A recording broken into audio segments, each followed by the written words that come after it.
Tiene la amabilidad de atendernos el ministro de Salud de la provincia de Buenos Aires, el doctor Nicolás Kreplak. Ministro, ¿cómo le va? Reinaldo 7K se lo saluda. ¿Qué tal, Reinaldo? ¿Cómo estás? Buenos días. Bueno, muy bien. A ver, si le parece, dividimos los temas en dos grandes cuestiones, ¿no? Todo lo que tiene que ver con la cocaína adulterada y después le voy a hacer algunas preguntas con respecto al tema COVID, vacunación. En relación a lo que pasó, ahora que ya pasaron otras 24 horas, ¿no?, de la crisis, en la que me imagino temieron todavía incluso una tragedia mayor. ¿Qué reflexión le merece, ministro? Sí, bueno, primero, tal cual, un momento de emergencia. El momento de emergencia tiene una parte de seguridad y una parte sanitaria muy fuerte. La verdad que pudimos trabajar de una manera extraordinaria. Creo que tiene mucho que ver con el esfuerzo del ejercicio generado durante la pandemia, que nos permite tener muchos respiradores, guardias mucho más nutridas, con mucha más experiencia para atender crisis, sobre todo respiratorias, y un Ministerio de Salud capaz de coordinar. Se hizo un diagnóstico muy rápido, clínicamente, de lo que estaba sucediendo, se encontró el antídoto, y en muy pocas horas pudimos revertir todos los casos que vinieron. Tuvimos decenas de casos de pacientes respirados, que respirar significa con un respirador para poder sobrevivir, o que llegaban en condiciones muy graves, que con el antídoto que le encontramos rápidamente pudimos salvarlos. La verdad que fue un trabajo de sanitario muy fuerte. Desde el punto de vista de seguridad, también trabajamos toda esa noche y el ministro de Seguridad incautó más de 20.000 dosis, de las cuales muchas de ellas pueden tener la misma adulteración, y eso, si hubiera estado circulando y se hubiera consumido, podría haber generado una tragedia de dimensiones aún mucho peores. Por eso se trabajó, creo que yo, con mucho reflejo, mucha velocidad, y se evitó algo muchísimo más grave. Y ahora nos queda toda una discusión de fondo respecto de qué hacemos con el uso problemático de sustancias, con la población en particular que tiene esta problemática, por un lado, y por otro lado, la problemática del narcotráfico, de lo que está sucediendo con esto, que va en otro mundo, que yo creo que es muy importante entenderlo como dos cosas distintas, porque a veces cuando se mezclan, y mezclamos el tema del narcotráfico y el hecho delictivo que está detrás de esto con las personas que consumen, nos termina pasando algo que nosotros en salud, yo soy médico hace mucho tiempo y he atendido muchísimas veces en la guardia, y hay veces que los pacientes, cuando tienen una situación de una sobredosis, ni bien se pueden recuperar, se escapan por miedo a terminar detenidos. Y es gente que uno pierde la oportunidad de poder atenderlos desde la salud mental, desde buscar un acompañamiento y evitar que la situación sea mucho más grave o que reincida con una situación peor. Está bien escindirlo, por supuesto, y a usted le toca la parte de salud, la parte de los adictos, en definitiva, que son enfermos, pero por lo menos déjeme una breve reflexión. Yo la vengo haciendo hace rato, ¿no? Esta pelea contra el narcotráfico se está dando mal, y con resultados pésimos, ¿no?, para la Argentina. Esto está tan evidente, está tan claro, que hayan incautado ayer 20.000 dosis porque pasó esto, demuestra que lo podrían haber hecho sin que pasara esto, la incautación de las 20.000 dosis, ¿no? Esto habla a las claras de cómo el negocio se sostiene, porque es fabuloso, porque tiene recursos ilimitados. Pero no lo meto usted en este tema. ¿Qué pasa con los adictos, por ejemplo, que ahora se los da de alta? Es un buen ejemplo. ¿Qué se hace en la provincia? Nosotros lo que hicimos, en este caso en particular, pero que en verdad es como se trabaja habitualmente, acá lo que hubo fueron muchas personas juntas que además consumieron una sustancia que los puso en un riesgo muy grande, muchos de ellos sabiendo, lo consumieron igual, que había mucho riesgo.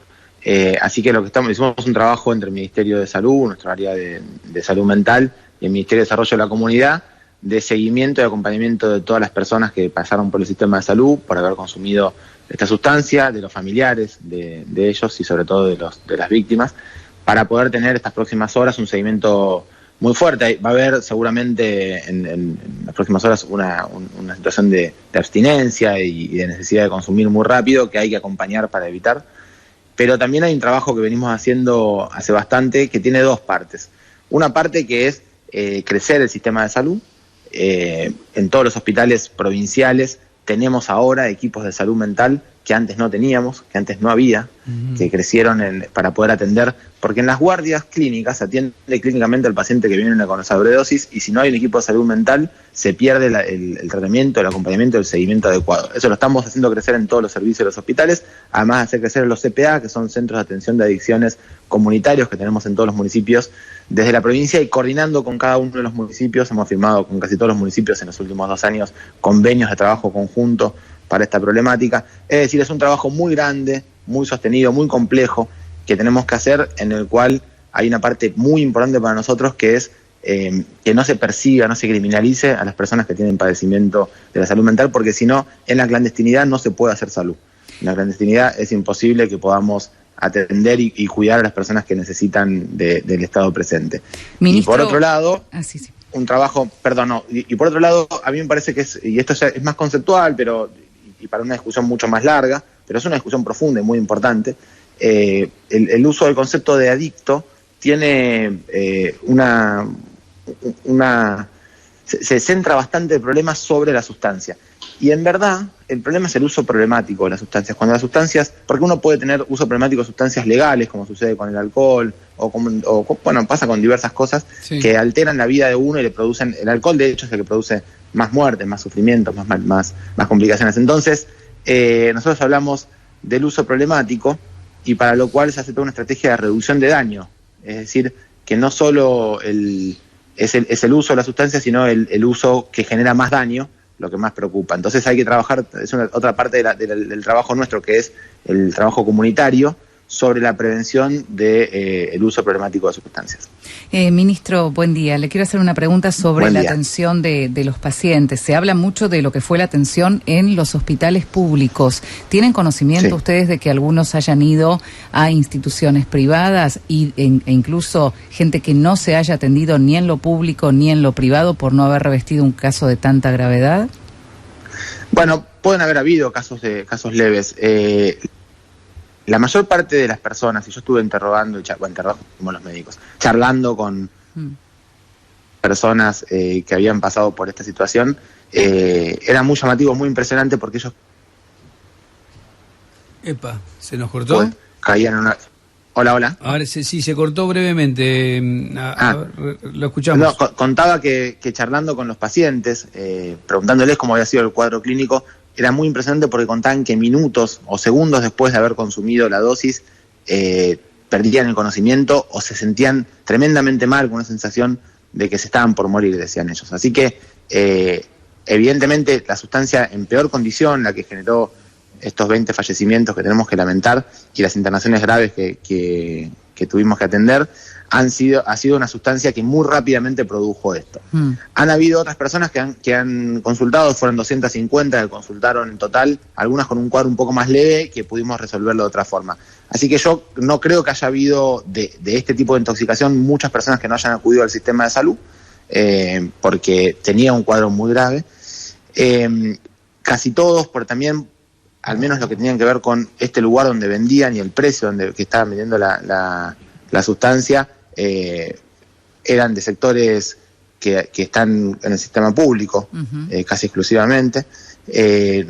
Yo no tengo registro en este momento que haya habido alguien en el sector privado. Había de algunos hospitales municipales y provinciales, pero del privado no tengo registro que se suceda. En general, la emergencia en Argentina es de uso de atención exclusiva del sector público, tenga o no tenga obra social. Las ambulancias, claro, y todo el sistema de traslado de emergencia lleva al sector público. Los mejores, los que tenemos más experiencia y trabajo en la emergentología, las redes más grandes de atención son las públicas, y estos fueron atenciones muy agudas, así que todo esto se atendió en el público, y yo no tengo registro que haya habido algo en el privado. Ministro, uno de los reclamos de algunos familiares, que es reiterado, es que les cuesta, por ejemplo, lograr a veces la internación de un familiar. Ayer yo le cuento algo, ayer yo hablé con la responsable del Cedronar, que ella decía que había, 700 lugares para internación, para seguimiento, y tuve una explosión acá en las redes de gente enojada, quejándose de las dificultades que tienen para lograr internar a alguien cuando esta persona no quiere, por ejemplo. Bueno, es una situación muy difícil, y es muy difícil simplificarla, sobre cada uno de los casos y cada una de las situaciones. Cada uno de estos problemas son problemas que ameritan equipos interdisciplinarios que los aborden, sobre cómo se resuelve. Cuando una persona adulta, libre, no quiere ser internada, aún estando en riesgo, entra en un juego, una situación muy compleja que está enmarcada en la ley. Hay varias leyes que acompañan y hay un equipo de profesionales que tiene que trabajar al respecto de esto. La familia se siente muy desamparada, no sabe cómo resolver estos problemas. La mayor parte de las personas con las que uno puede charlar en esta situación tan grave, incluso varios con los que hablamos en el día de ayer, están en situación de calle, sin familia. Así que hay que hacer un trabajo muy paciente. Es muy difícil, es uno de los grandes problemas que tenemos en todas las sociedades, no solo Argentina, en todo el mundo, sobre cómo atendemos a estas personas.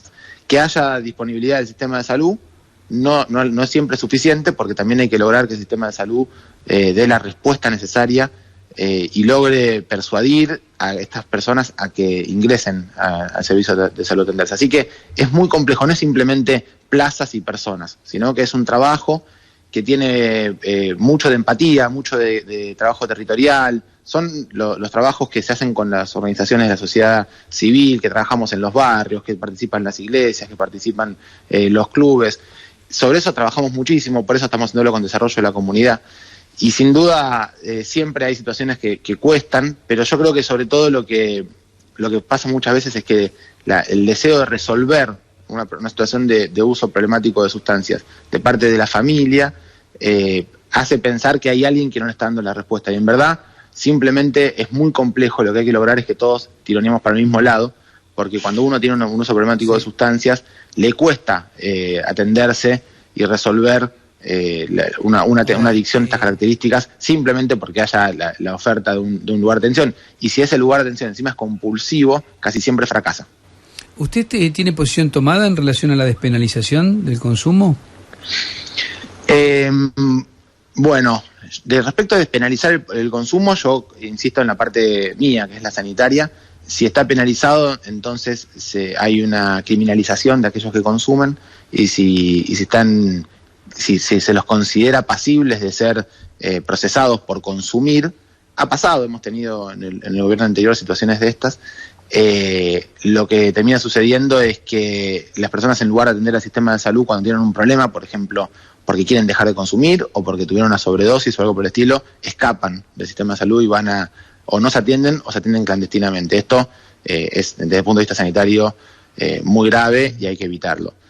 Después, respecto de la legalización, que es otra discusión, yo sobre eso no tengo demasiadas opiniones, entiendo que es mucho más complejo. Lo que yo sí, el otro día escuchaba a la vicepresidenta que estaba hablando sobre el tema y hablaba de un entramado mucho más complejo que tiene que ver también con los bancos que blanquean la plata, el narcotráfico. Creo que es una discusión más grande, pero sin duda, y creo que lo decías recién vos cuando empezamos la charla, la doctrina esta de la lucha contra las drogas, que empezó con Nixon, ha fracasado en todo el mundo y generó situaciones muy terribles en América Latina. Nosotros no podemos permitirnos que esto suceda. No está por suceder en Argentina, no es el escenario que pasa en otros países del mundo, pero creo que hay que discutirlo.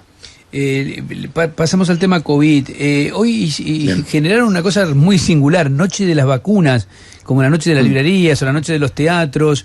Nos gustaría que nos pueda sintetizar en qué consiste, es decir, saber claramente, por ejemplo, qué personas podrían concurrir a ponerse qué vacunas.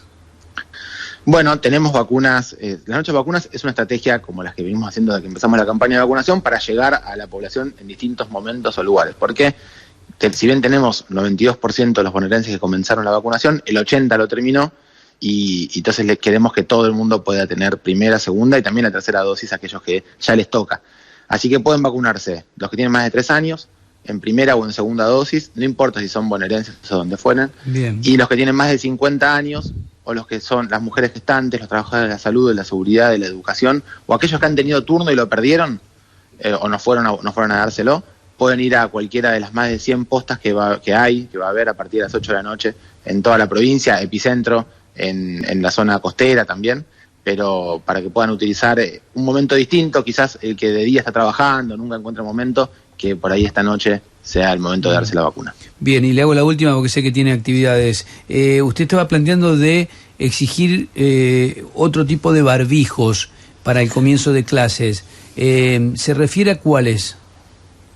Sí, yo no sé si exigir es la palabra, pero lo que nosotros tenemos que hacer ahora que empiezan las clases y que es un problema muy grande, porque se ha visto en todos los lugares del mundo, en el hemisferio norte, que tienen clases invierno y muchos casos, que generó parte de un aumento, un repunte, de un repico de los casos muy grande. Así que estamos trabajando hace bastante y estamos preparándonos para la vuelta a clases lo más cuidada y lo más segura posible. Entonces, para eso, vacunación. Vamos a hacer vacunación en las escuelas, empezamos a hacer ese trabajo y lo seguiremos haciendo a la medida en que los chicos vayan de vuelta a las escuelas. Ahora inscripción, después acompañamiento en la segunda quincena de febrero y en marzo a todos adentro. Ventilación, tenemos medidores de dióxido de carbono, hemos aprendido a hacer ventilación cruzada, medidores de dióxido de carbono en todas las escuelas para poder garantizar que haya un buen uso del aire para bajar el riesgo de contagio, y barbijos. Lo que nosotros proponemos es que no sean tapabocas de tela, simplemente, sino que sean barbijos. Cualquiera de los barbijos quirúrgicos o cualquiera de los otros. Vamos a proveer desde el gobierno para que puedan tener barbijos de buena calidad y también, bueno, las familias lo pueden, por supuesto, proveer. Pero sobre todo, garantizar que lo usen bien, tapando la nariz y la boca, y hablar sobre esto con los chicos y con el equipo educativo. Con estas 3 herramientas esperamos evitar que haya demasiados contagios en las aulas. Ministro, gracias por atendernos. Por favor, ustedes, hasta luego. Nicolás Kreplak, el ministro de Salud de la provincia de Buenos Aires.